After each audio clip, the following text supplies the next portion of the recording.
সম্মানীয় সদস্য জনাব মোহাম্মদ ইসরাফিল আলম, নওগাঁ 6। মাননীয় স্পিকার, আপনাকে ধন্যবাদ।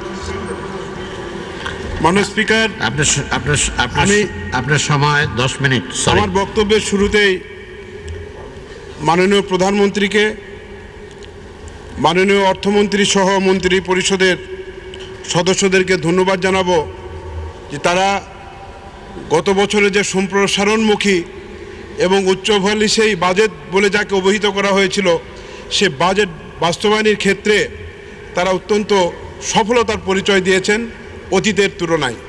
আমরা যদি তুলনামূলক বিশ্লেষণ করি তাহলে স্বাভাবিকভাবে দেখতে পাব যে বিগত দিনের চেয়ে আমাদের এই গত অর্থ বছরের যে বিশাল বাজেট আমাদের মাননীয় অর্থমন্ত্রী ঘোষণা করেছিলেন 1,13,819 কোটি টাকার বাজেট, এই বাজেট বাস্তবায়নে আমাদের গুরুত্বপূর্ণ মন্ত্রণালয়গুলো কিন্তু ব্যাপক সফলতার পরিচয় দিয়েছেন এবং সফলতার প্রদর্শন করতে গিয়েই কয়েকটা মন্ত্রণালয়ে কিছু অতিরিক্ত অর্থ তারা বরাদ্দ চেয়েছিলেন, ব্যয় করেছেন।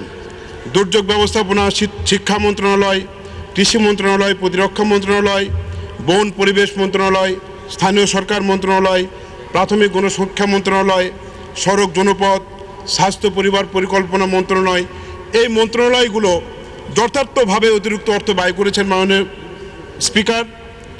কারণ আমরা দেখেছি শিক্ষা মন্ত্রণালয় আমাদের দেশের শিক্ষার মান উন্নয়নের জন্য, শিক্ষার সম্প্রসারণের জন্য একটা বৈপ্লবিক পরিবর্তন, একটা বৈপ্লবিক দৃষ্টান্ত তারা স্থাপন করেছেন। মাননীয় স্পিকার, 19 কোটি বই শিক্ষার্থীদের মধ্যে বিনামূল্যে নির্দিষ্ট সময়ের মধ্যে বিতরণ করা বাংলাদেশের মধ্যে শুধু নয়, আমাদের দক্ষিণ এশিয়ার দেশগুলোর ইতিহাস যদি আমরা দেখি, কোনো দেশ এই ইতিহাস তারা দেখাতে পারে নাই, সৃষ্টি করতে পারে নাই।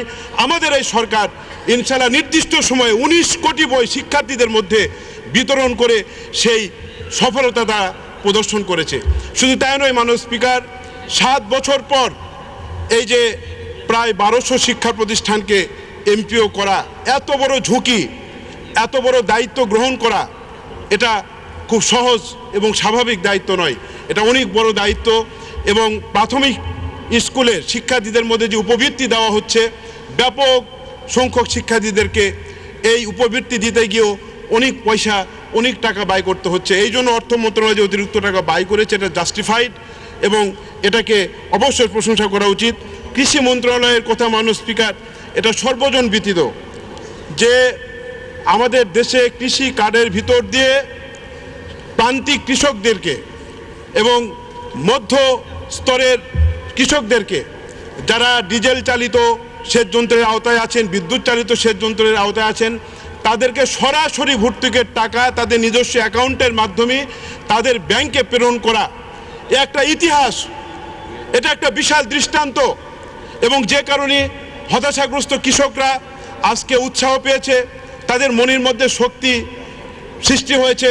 আজকে তারা কৃষি উৎপাদনে তারা পুরো উদ্যম নিয়ে তারা কাজ করছে এবং এর ফল হিসাবে আমরা ধান এবং অন্যান্য রবি শস্য, সবজি, ফল ফুলান্ত উৎপাদনে আমরা বাম্পার ফলন দেখেছি। এই জন্য কৃষি মন্ত্রণালয় সার সহ বিভিন্ন জায়গাতে উপকরণে যে ভর্তুকি দিয়েছেন, সেই ভর্তুকিতে অতিরিক্ত অর্থের প্রয়োজন হয়েছে।